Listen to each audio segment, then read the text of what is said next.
Laboratoire national de santé publique est un instrument technique qui occupe un domaine régalien de l'État, à savoir le contrôle de la qualité de ce qui est manipulé par le citoyen burkinabé.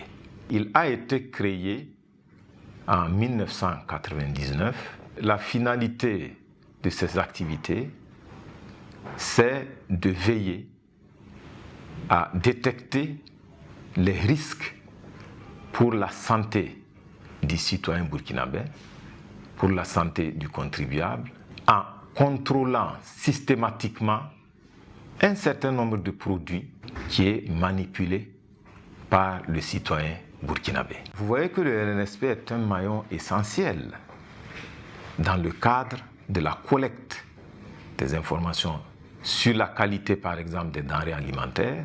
On sait très bien que lorsque des médicaments ne sont pas de bonne qualité, ces médicaments-là peuvent induire des problèmes de santé. Il y a d'autres produits qui méritent d'être systématiquement contrôlés. Il s'agit par exemple de l'eau. Toutes ces boissons alcoolisées ou non sont systématiquement contrôlées par le Laboratoire national de santé publique. Pour pouvoir atteindre ces objectifs, nous disposons d'un plateau technique très relevé. Pour chaque type de produit contrôlé, nous possédons la technologie, les procédures et du personnel expérimenté. Les associations de défense sont de bons interlocuteurs pour justement nous interpeller, pour faire les contrôles et surtout pour mettre en œuvre nos recommandations lorsqu'il y a des risques pour la santé des consommateurs.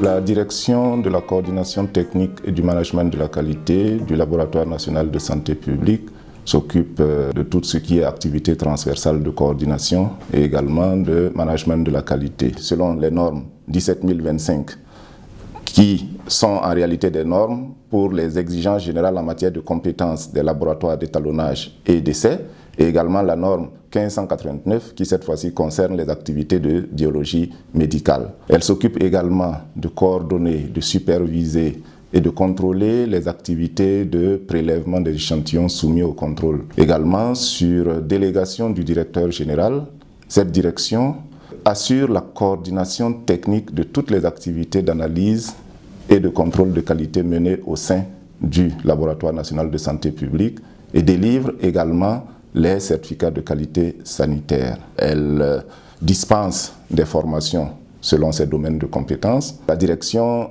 comporte 3 services fonctionnels, notamment le service de gestion des échantillons, le service normes et management de la qualité, le service des inspections et de la vigilance sanitaire. Les données de sortie de nos prestations, c'est en général des rapports d'analyse, c'est les certificats de qualité sanitaire, c'est des rapports d'expertise, puisque nous sommes sollicités également pour des expertises et même pour des réquisitions. Du point de vue général, les activités de contrôle du Laboratoire national de santé publique se font selon plusieurs procédés, notamment le client peut s'adresser directement au laboratoire pour demander des analyses avec les échantillons qu'il apporte lui-même, comme il peut également s'adresser au laboratoire pour demander de venir prélever les échantillons, de procéder aux analyses et lui fournir les résultats, avec bien sûr toutes les interprétations qu'il faut.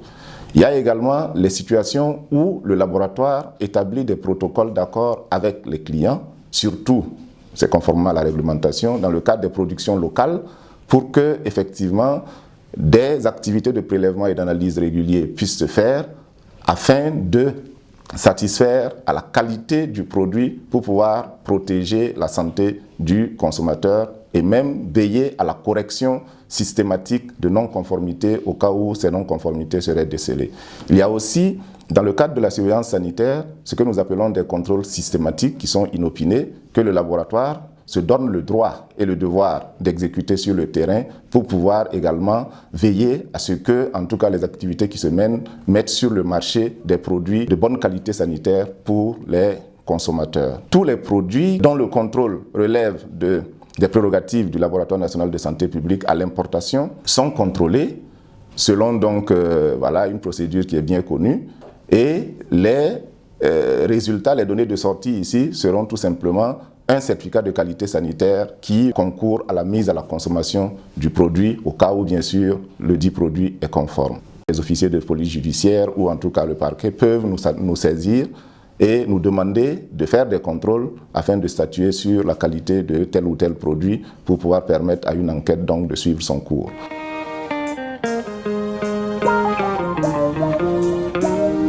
La direction régionale du Laboratoire national de santé publique est chargée d'assurer les missions opérationnelles, c'est-à-dire les activités opérationnelles de l'établissement au niveau de notre ressort territorial qui couvre essentiellement 9 régions administratives sur les 13 que constitue le Burkina Faso. La première activité pour nous, c'est de recevoir et de traiter toutes les demandes de contrôle de qualité sanitaire. Nous collectons les échantillons qui sont transmis par les populations à la demande. Nous sommes obligés aussi d'aller sur le terrain pour procéder à des prélèvements d'échantillons au niveau des importateurs qui ont importer des produits pour mettre à la consommation des Burkinabés. Nous sommes chargés de recueillir les réclamations, les besoins d'information de la population pour permettre de donner satisfaction à ces populations par rapport à leurs besoins spécifiques.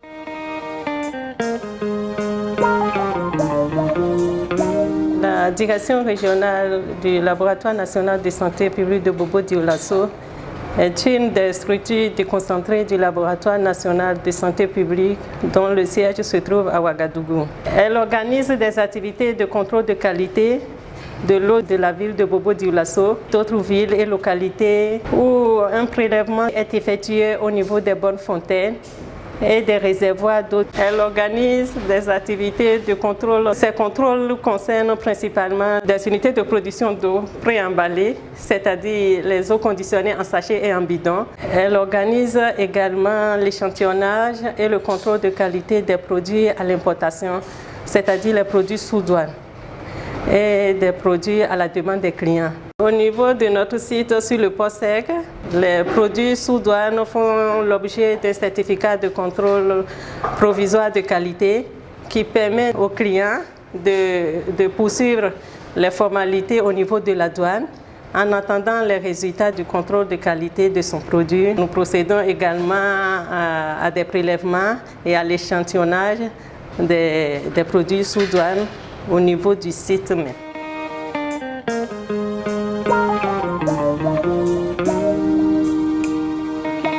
La direction du contrôle des aliments et de la nutrition appliquée, elle a principalement pour mission de contrôler les aliments et les boissons à l'importation ou pour fabriquer localement. Elle contribue également à la promotion de l'exportation de produits alimentaires locaux. Elle contribue également par des actions d'observation, de surveillance, d'éducation et d'information, donc justement à la protection et à la sécurité sanitaire. La direction du contrôle des aliments et de la nutrition appliquée contribue à l'élaboration des normes et des directives nationales relatives à l'alimentation et à la nutrition. Alors sur le plan organisationnel, la direction est composée essentiellement de 4 services techniques. Un service de la microbiologie alimentaire et ensuite un service de la nutrition appliquée suivi du service de la toxicologie alimentaire et enfin un service de physico-chimie alimentaire. Ici, au service de microbiologie alimentaire, nous essayons de rechercher les gènes susceptibles de contaminer les aliments et ayant un effet sur la santé humaine. Nous recherchons par exemple l'Listeria monocytogenes qui peut provoquer chez les femmes enceintes des morts-nés ou bien des avortements ou bien des accouchements prématurés. Nous recherchons également les salmonelles dont certains sérotypes sont responsables de la fièvre typhoïde chez l'homme. On recherche également Escherichia coli qui est responsable de diarrhée violente et sanguinolente. Nous recherchons également les staphylocoques à coagulase positive, Clostridium perfringens, Bacillus cereus, qui produisent des toxines responsables de pathologies graves chez l'homme. On recherche également les moisissures, dont certaines produisent des mycotoxines comme l'aflatoxine qui est cancérigène pour l'homme. Le service de nutrition appliquée a 5 attributions. Parmi ces attributions, le contrôle de la qualité nutritionnelle des produits alimentaires et des boissons occupe une place importante. Cet appareil permet en une seule analyse de déterminer 4 éléments minéraux. Il suffit pour cela d'avoir les lampes des éléments recherchés, les standards et les réactifs nécessaires et procéder à l'analyse. Ici, nous voyons la lampe de magnésium, la lampe de sodium, la lampe du fer et du zinc. L'analyse en cours concerne la détermination des quantités de fer et de zinc dans les farines de blé. Le service de la toxicologie alimentaire a pour activité principale la recherche, la quantification de tout ce qui est indésirable dans les aliments. Cet appareil qui est la LCMS permet l'analyse des mycotoxines qui sont les toxines sécrétées par les champignons dans les denrées alimentaires. Ces toxines sont entre autres présentes dans les céréales qui composent l'alimentation qui est la base de l'alimentation du Burkinabé. Les aflatoxines, qui sont une grande famille des mycotoxines, sont pressentis comme cancérigènes chez l'homme. Ici, nous sommes précisément dans les labos des automates. On fait l'analyse des alcools spiritueux, communément appelés pastis, rhum, whisky. Nous évaluons la dangerosité de l'alcool en ce qui concerne les molécules toxiques, c'est-à-dire les bitanol, les propanol, les méthanol, qui sont dangereux pour l'organisme. Cet appareil qui est la chromatographie phase gazeuse nous permet d'aboutir enfin à ces analyses-là. Ici, nous sommes dans le laboratoire biochimie alimentaire. Nous analysons ici les huiles alimentaires, tout ce qui est huile alimentaire consommée sur le territoire burkinabé. Ça, c'est un racimate qui nous permet d'évaluer la dégradation de l'huile alimentaire.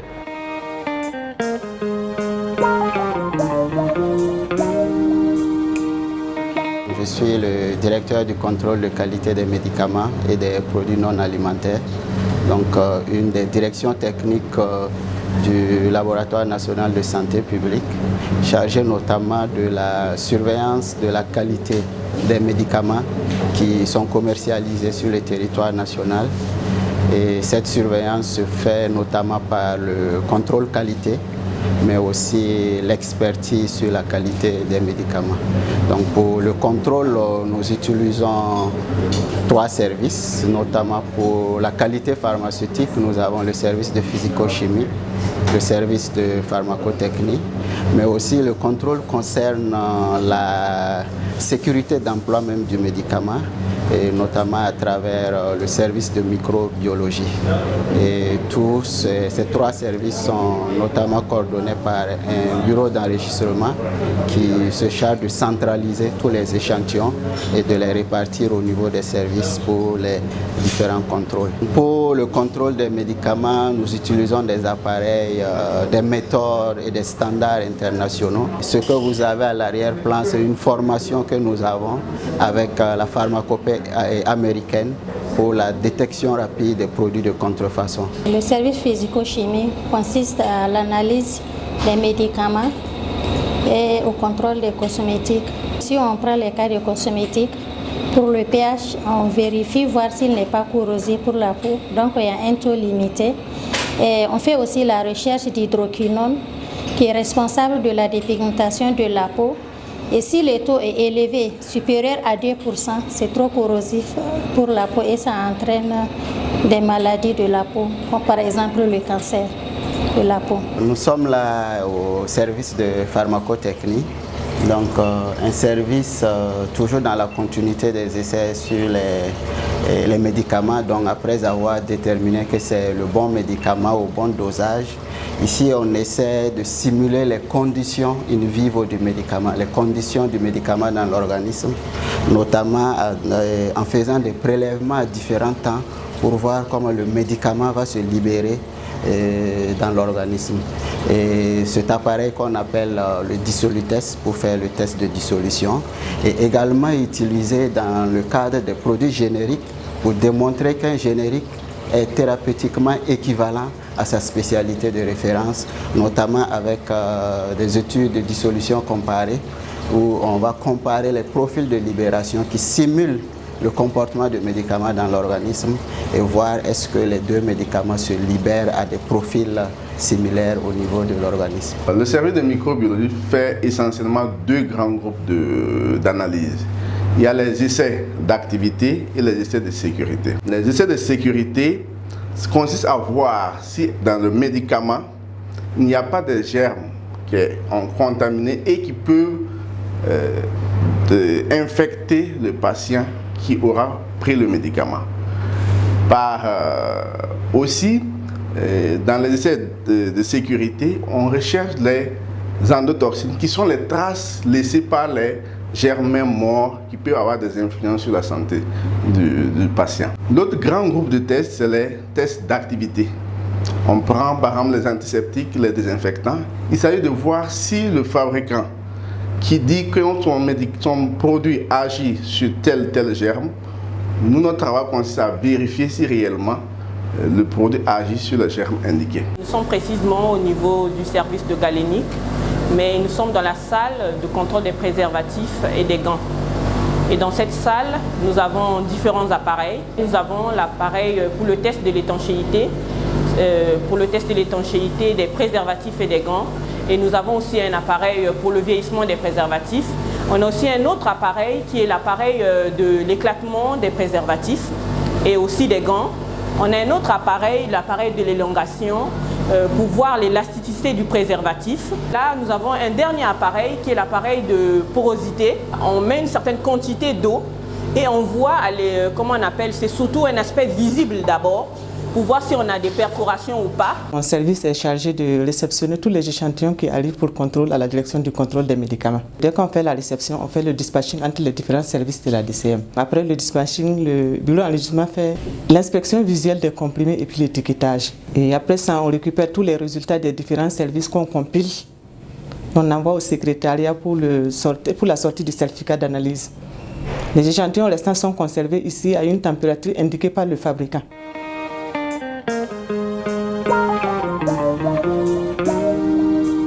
Il faut dire que la direction de la biologie médicale a 4 sections pour ces analyses.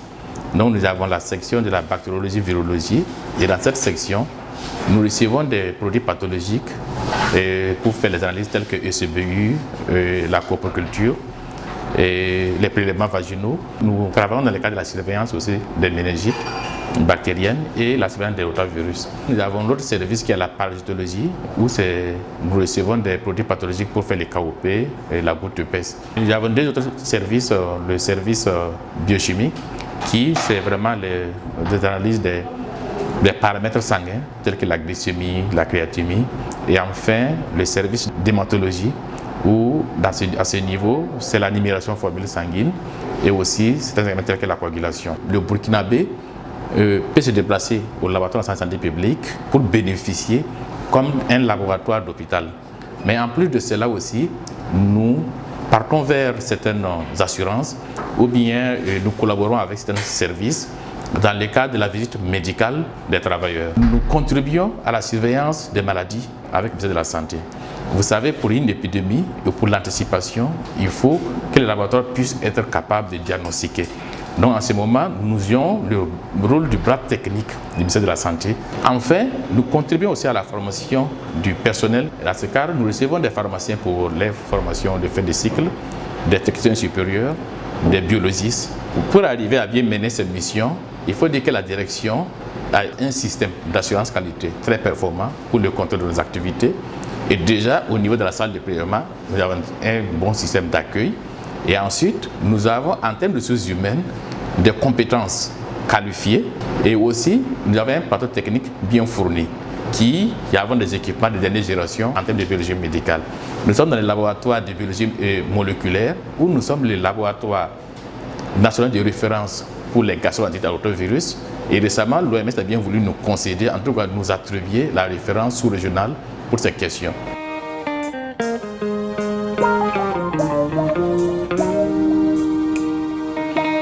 La direction de la toxicologie et du contrôle de l'environnement a pour mission assurer les analyses et contrôles sanitaires relatifs à l'environnement, notamment l'air, l'eau, le milieu de travail, les pesticides et les engrais.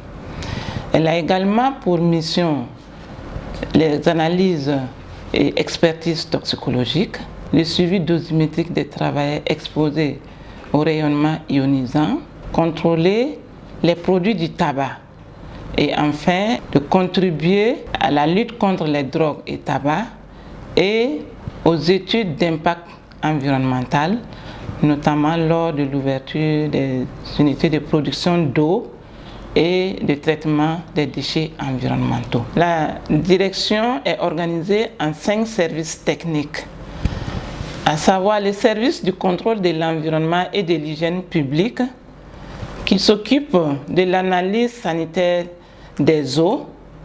Et à ce niveau, ils utilisent les analyses microbiologiques et physico-chimiques. Nous avons le service des contaminants, pesticides et engrais, où nous dosons les résidus de pesticides dans les denrées alimentaires.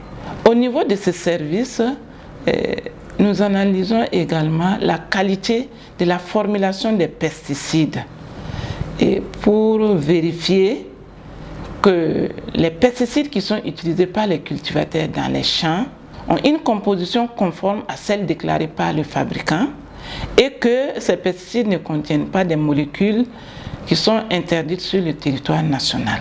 Nous avons le service de toxicologie médicale. Ce service s'occupe de tout ce qui est donc analyse et expertise toxicologique et des réquisitions. Ce service effectue des analyses des substances psychoactives dans les fluides biologiques. Ensuite, nous avons le service de radioprotection. Il s'occupe du suivi dosimétrique des travailleurs qui sont exposés au rayonnement ionisant. Il s'agit notamment des travailleurs qui manipulent les radiographies dans les hôpitaux et dans les cliniques. Nous avons le service drogue et tabac. Il s'occupe essentiellement du contrôle des produits du tabac, notamment les cigarettes. Et pour cela, ils utilisent une machine à fumer qui simule donc le fumage que fait l'homme pour vérifier la teneur en nicotine, en monoxyde de carbone et autres produits composés toxiques qui se trouvent dans les produits du tabac. Lorsque le fumage est effectué, nous collectons donc le condensat de fumée sur un filtre et nous extrayons la nicotine et les autres composés toxiques à l'aide d'un solvant approprié que nous dosons sur un chromatographe en phase gazeuse.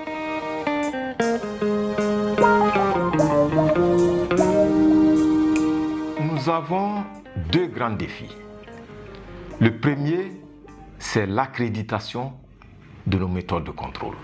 Nous sommes inscrits sur 4 projets d'accréditation. C'est un défi qui nous tient à cœur. C'est vrai qu'aujourd'hui, nous faisons ce qu'on appelle des comparaisons interlabos et nous sommes régulièrement bien placés, mais cela ne suffit pas. Le second défi, c'est le devenir même du LNSP. Un instrument qui répond d'une mission régalienne de l'État se doit d'occuper la place qu'il faut. La place qu'il faut au LNSP, c'est une agence de veille sanitaire autonome et donc capable de façon objective, capable de façon impartiale de contrôler les produits de diffuser les résultats sans aucune pression. En somme, l'NSP devrait être un énième pouvoir aux mains du gouvernement burkinabé.